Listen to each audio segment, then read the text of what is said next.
This time last week, we were talking about the accusations that the former not gay Jared had laid at the feet of, not without naming Steven Crowder in regards to his ongoing divorce, which I think I heard an update on that both parties in the divorce have reached an amicable solution. So it looks like Hillary's not going to be party to a lawsuit, but Jared, he sure as hell is going to. Well, him in his 13-minute long video said that I can go ahead and provide receipts for all the accusations that I'm making.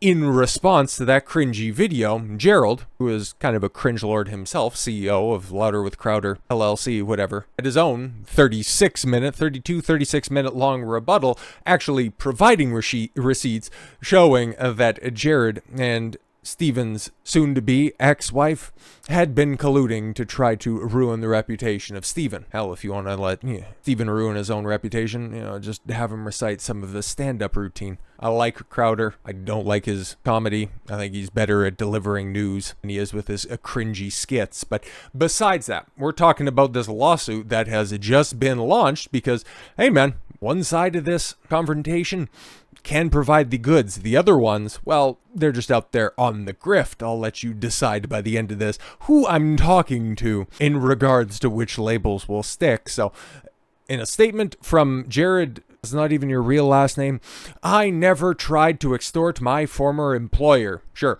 on the contrary, they are now suing me for $1 million. Well, that's what happens when you break NDAs. Trying to cause my family financial ruin. No, just you. Your family has nothing to do with it. You're a scumbag. Your family is simply ancillary to this and your terrible decision making. And force my silence. You willingly signed an NDA, you goober. This baseless retaliatory lawsuit and the legal harassment that preceded it are a clear violation of the law. Oh, really? I will not be silenced by legal threats or smear campaigns. Bro, it's 6 years ago. You've been lobbing shots in order to pique interest for years. Like, move on, for God's sakes. In response to my former employer's unlawful aggressions. Who's that? Guy that you used to work for at Chick-fil-A or the new place where you push a broom? Like, can we go ahead and connect some dots here?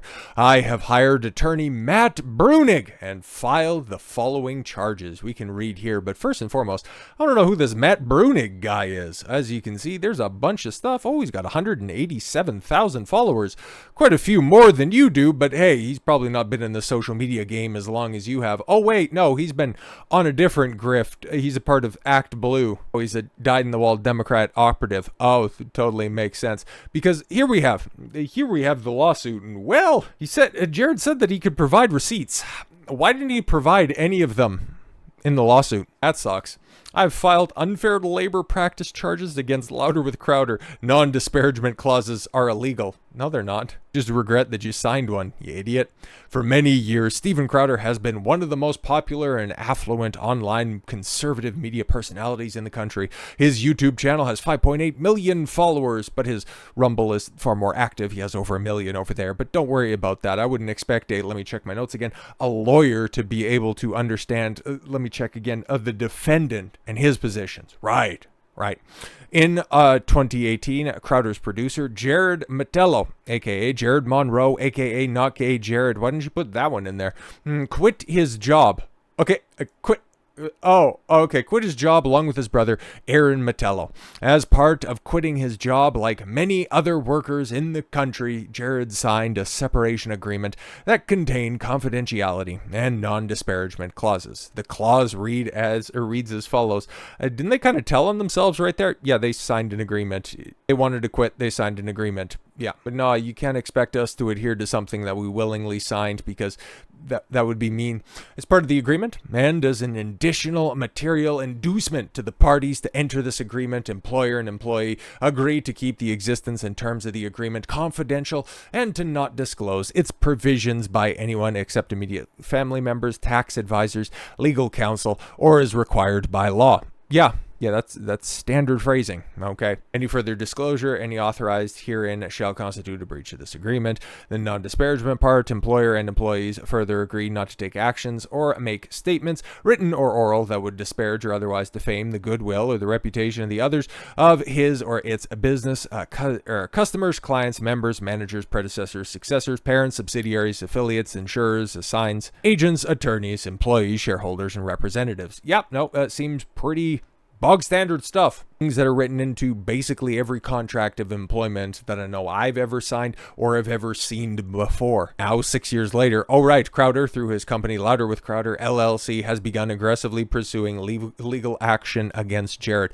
What was the instigating act? I'm just wondering. Crowder, just decided one day randomly out of the frickin' blue, man, to file this lawsuit? Like, come on, man. On October 27th, 2023, attorneys with Louder with Crowder filed a Rule 202 petition in a Texas District Court asking the court to order Jared to provide documents to be deposed about things he may have said to dozens of people about Louder with Crowder. What was that all in service of? Oh, right. An ongoing divorce proceeding. Interesting. October 30th, 2023, attorneys with Louder with Crowder sent a cease and desist letter, which is not legally binding, by the way, to Jared, instructing him to immediately cease and desist from making any further disparaging statements, written or oral, about Louder with Crowder. Okay, you signed an NDA. They're asking you to adhere to your word. This is, once again, standard practice. March 27th, 2024, attorneys with Louder with Crowder filed a complaint in a Texas District Court alleging that Jared breaches non-disparagement provision. We seen the video. It's still up there. I have it linked out, or seems like it. In the complaint, attorneys with LWC focus entirely on the innocuous text messages. Innocuous. We read through those. And innocuous is not a way that I would describe them, but hey, you're Jared's counsel. I would anticipate you trying to phrase this as charitable to him as possible. Between Jared and Crowder's ex-wife Hillary and Stephen recently divorced following the release of security cam footage.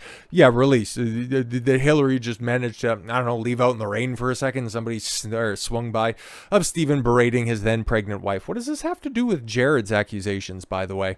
Crowder appears to be lashing out at Jared because he allegedly reached out to Hillary as a friend during the divorce process. Right. Quote unquote friend. Never deal with simps. Problem with LWC's legal assault on Jared is that the confidentiality and non-disparagement clauses with LWC is relying upon blatantly violative of Section 8A1 of the National Labor Relations Act. All right then. In Shamrock Floods, must be another suit that they're linking out to, NLRB analyzed the separation agreement that contained the following confidentiality and non-disparagement clauses. Okay, cool. So they're looking at a different NDA. Fantastic. The board found that both of these clauses violated a section of the NLRA and ordered the employer to rescind them. Cool. More recently, in McLaren-McCobe, the board analyzed the severance agreement, the following confidentiality and non-disparagement clauses. Okay. So cool, you have two examples where they weren't upheld. What about the thousands, if not millions, of other ones that are out there in the wild? Don't worry about it, though. The law is clear. For the mere existence of these kinds of restrictive clauses violates the NLRA. Attempting to enforce them and sending cease and desist letters, which aren't legally binding, seeking judiciary discovery and filing lawsuits, as LWC has done in this case, also separately violates the NLRA.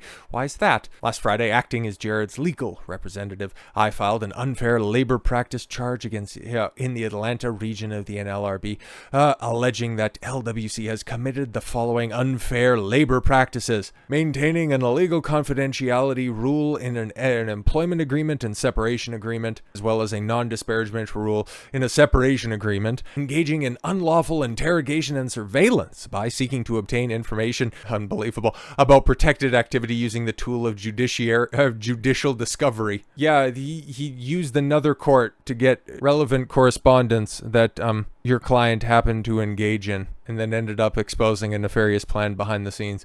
Good stuff on that one. Filing a baseless retaliatory lawsuit. Okay, baseless claims. Right, okay, cool. So looks like we're really coming back to that. If Mr. Mittelo's charges prevail at the NLRB, Louder with Crowder will be required to rescind those clauses from all of its separation agreements with former employees and required to reimburse Mr. Mittelo any legal expenses he has already incurred or will incur going forward. Yeah, okay, cool. So what's the grand scheme of this? Oh, okay, cool. Crowder's mean. He has NDAs. We don't like that. I mean, when you get the quartering in your replies, and he has a very valid point, I think that $100,000 that you raised would have been a great opportunity to move forward, but this is another option to give it to the lawyers instead. Exactly, because, Jared just hasn't been able to take off in the past 6 years, and it's all because of these restrictive practices of Steven Crowder, how he's silenced his ability to speak. Either that or you got huffy and you gave up the job of a lifetime. But hey man, 6 of one, half a dozen of the other. I'll be very interested to see how this lawsuit ultimately shakes out. Mostly because, it's doing good numbers on social media. And in the court of public opinion, that's already poisoned against Steven Crowder because, he was mean to his wife in a selectively edited clip. Deserves to be taken to task for that. Good stuff. Once again, Twitter, great analysis. But even still, the claims of your lawsuit there, Jared, it kind of seems like they're held together with fishing line and masking tape. But hey, hopefully you're probably looking for a quick settlement out of Crowder, but after all the pain and suffering that you've caused right now with you interjecting into a divorce, I don't really think another settlement is quickly going to be on the horizon, especially for you. So with all that said, thank you all very much for the gift of your time. I've been Don Consuelo. I want you to follow your gut and get after it. Take care, everyone.